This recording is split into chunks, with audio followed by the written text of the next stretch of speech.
So daghan kay na curious no, because Inday Sara actually after gi-share ni Inday Sara unsay what's the reason and what's the story behind her scar sa iyahang neck. So there was a specific term na it's currently like trending. It's called the Order of Romanov. Okay? So to para ma-connect na to si Inday Sara sa Order of Romanov and what actually happened to as to why na ay word na Romanov. So Inday Sara was actually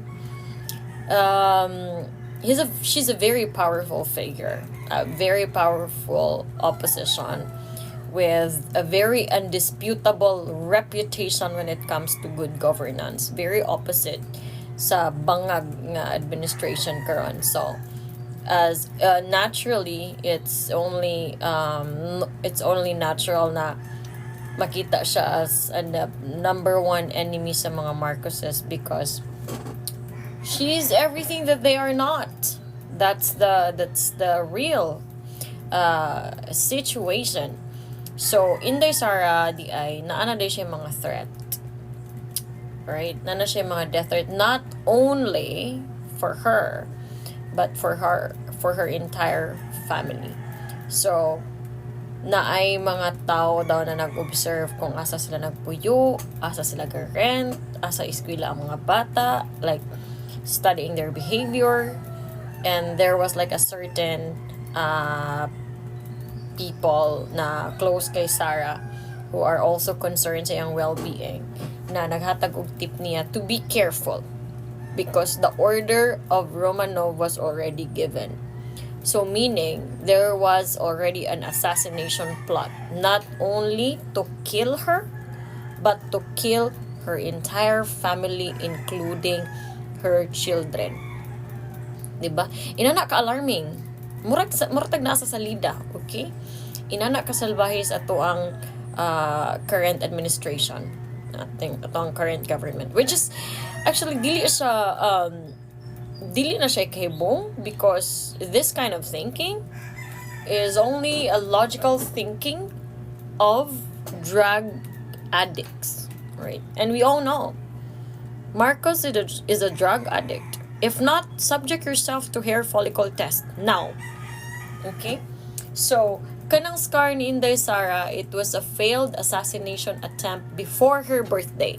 Now, this is very alarming, okay? Because after siyang interview, si Marcos, he came up with his interview, nadaghan kig mga hahariak that they have to take down the post, the original post.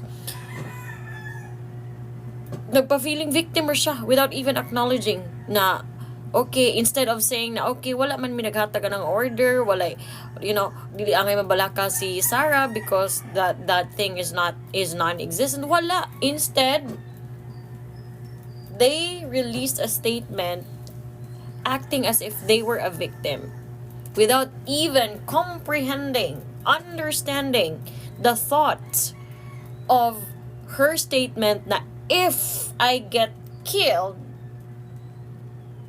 that whoever is that person that is part of the security team, personal security team of Sara, to also make sure that Marcos, Lisa, and Romualdez gets killed too.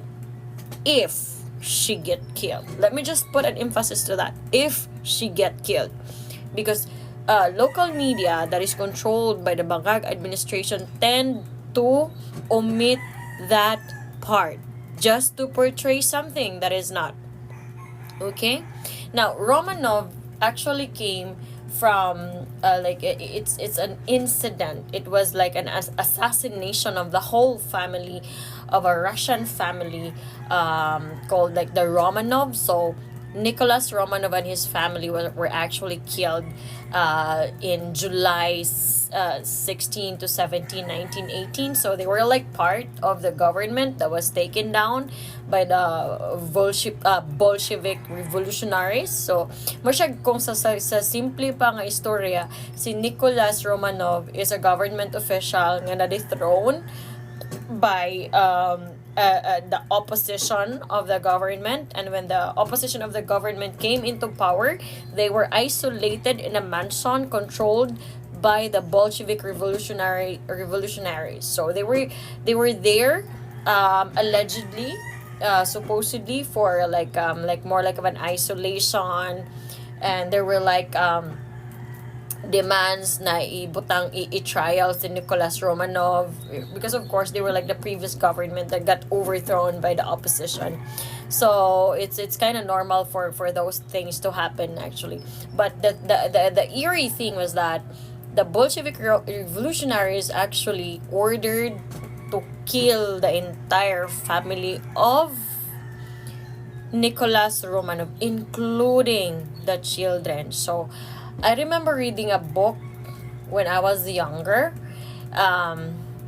It's not it's actually a novel.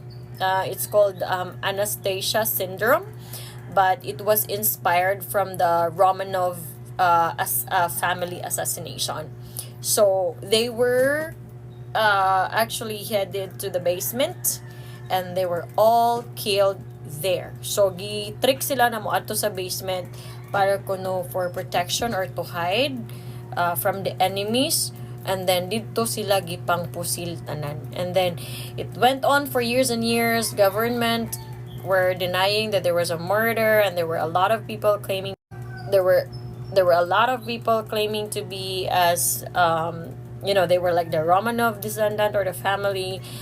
And then but later on na figure out to get established or good that it was an assassination, a murder of the entire family. So if na assassination plot or whatnot,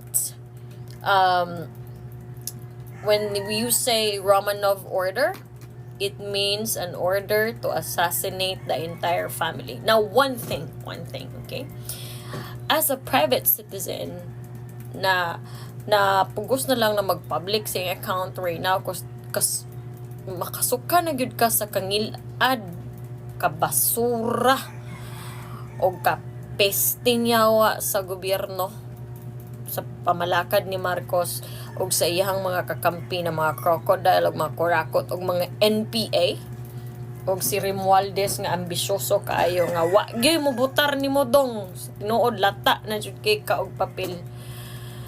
If something will happen to Sara Duterte, I'm telling you, you are digging your own grave, because even ordinary citizen is gonna go out to get you.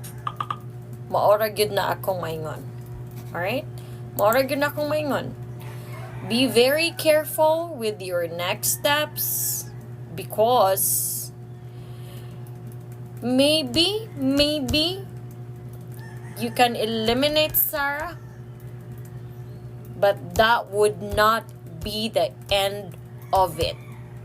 Okay? And Marcos, I'm telling you, dude. Romualdez, I'm telling you, dude.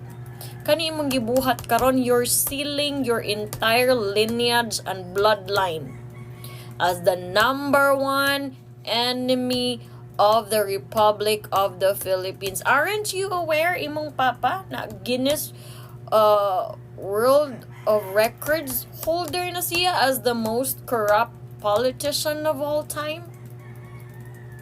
Alright? Baga siguro kagagnaong dili na ka madutlan o kuan ka ng bashing ba kay ngano imong utok guba na kaayo sa cocaine. Guba na kaayo. So do not hurt Sara, okay? That would be your worst decision. Make sure na si Romualdez o ang imuhang mga kaalyado, they will not touch Sara, because it's gonna be a war against every Filipino.